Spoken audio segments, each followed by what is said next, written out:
it's Ryan with Motorcycle.com here with the 2021 Aprilia Tuono factory here.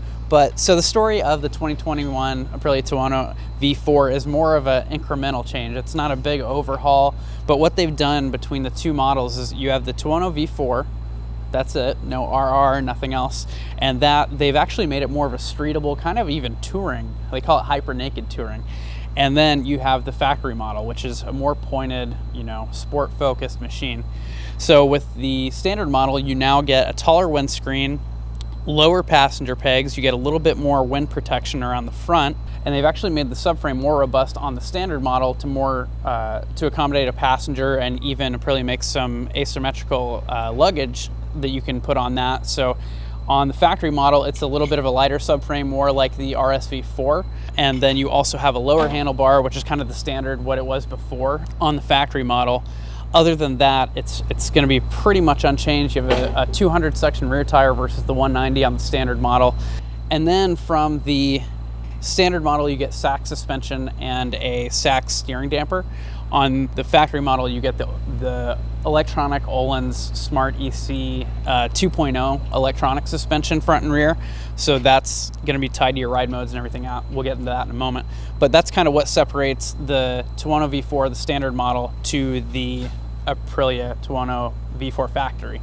But for 2021, changed on both models, you now get a new swing arm, which is made out of 3 pieces versus the old 7-piece. So it's quite a bit more rigid. Aprilia quotes 48% stiffer at the rear axle, which is quite a bit, obviously. Some of my colleagues that have had a chance to take the RSV4 on the track said, which has the same swing arm, said it is immensely noticeable, and it does feel it gives you a lot better feel. It's supposed to be way more rigid.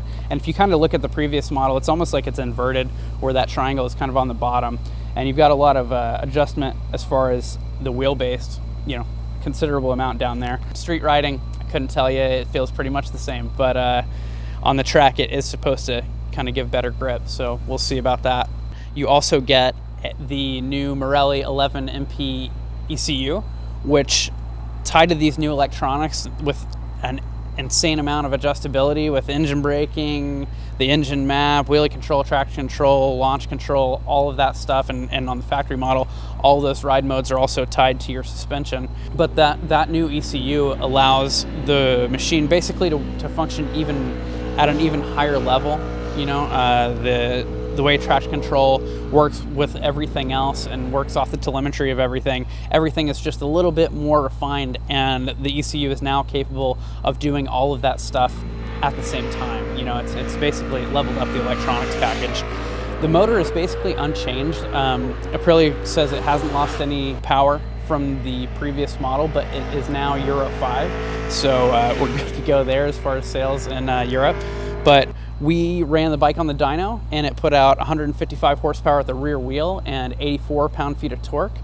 And that's on a bike fully fueled with this Tuono V4 factory, weighs 471 pounds. So pretty good power to weight ratio. We already knew that. And the V4, I would say maybe it sounds a little more tame, maybe a little quieter than before, but as soon as you get up in the revs and that butterfly valve opens, you're reminded that this is an Aprilia V4. It's an incredible motor, and it's just so much fun. I'm really hoping we can get to the track with this thing soon, because it's been a lot of fun in the canyons, but we're only barely scraping the surface of its potential. Brembo M50 brakes, you're not getting the stylemas, but again, on the street, we haven't had any issues. I imagine on the track, we're not gonna have any issues either. These are really great brakes, and they get the bike slowed down just fine. Again, if we get a chance to take this thing to the track, it's gonna be a different story. We can actually get into them a little bit harder, but as a street bike, this thing's great. The standard model that's a little bit more upright, has better passenger accommodations.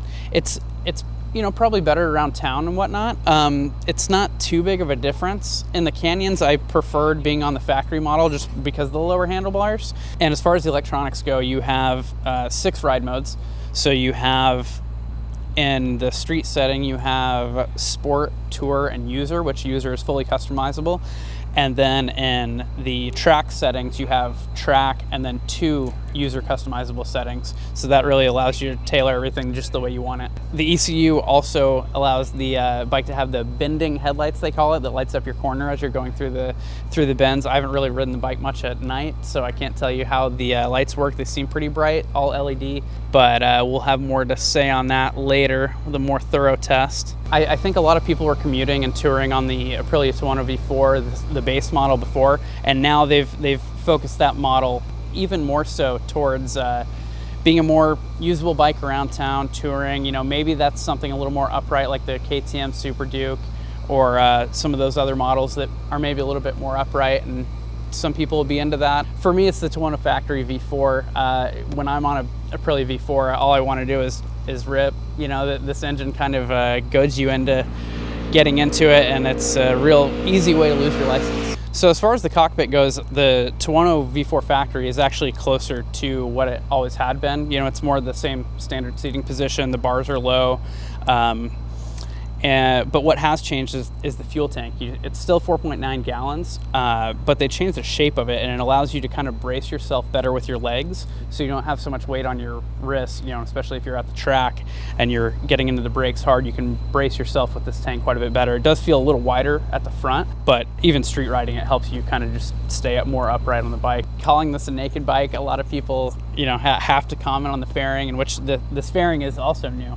Kind of brought into line with the 660 models, and now the RC4, and then the Tuono is the last one to have this integrated wing kind of thing that's supposed to pull hot air away from you. Really, riding around in the canyons, the only place I noticed heat was kind of at my ankles, and it wasn't bad.